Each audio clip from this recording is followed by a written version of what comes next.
Retro games fall into a special place in my heart. While I didn't grow up in the mid-80s and early 90s, classic games from the Nintendo Entertainment System and Super Nintendo still hit that nostalgic buzz.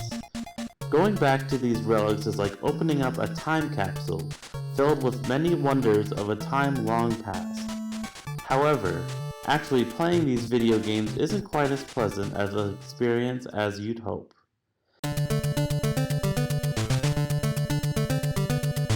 Today I will be talking about the original Castlevania for the NES, played through the Castlevania Anniversary Collection on the Switch.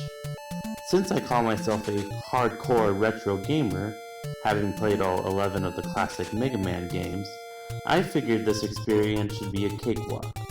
I mean, I've heard about how hard it is, but with the addition of quick saving and loading with your progress, it shouldn't be that hard.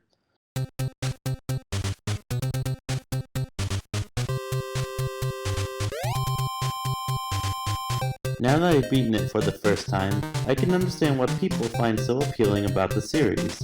There's something engaging about taking on a cast of baddies inspired by classic movie monsters. Everything from Frankenstein to The Mummy, not that one, brings up a flow of memories if you're a big movie buff like myself. I guess what I find frustrating here is how precise everything must be. You have to dedicate your jumps and time your strikes precisely at the right moment. Every enemy placement and every platform needs to be memorized in order to push through. Rewinding time can only do so much as when you struggle to make it past one obstacle. Yet that's really the charm with these games. Developers had so little space to work with, they jammed in a lot of obnoxious difficulty spikes. They didn't care if it was unfair. It was a challenge and you had to get your money's worth.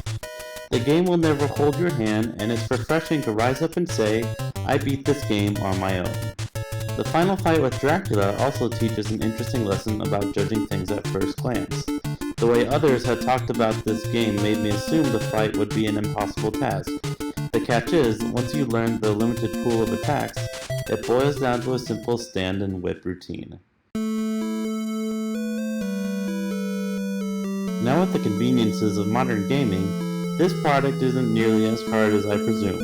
In fact, despite a few rough patches, I had an enjoyable time completing Castlevania. While it might not hold up as strong as some other games in my library, I'm satisfied with the updated presentation of this game. In the end, I'm happy I went back to this time long forgotten in the world of video games.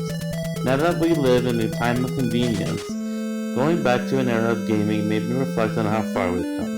Maybe someday I will tackle another challenge that can rival Castlevania's brutal difficulty.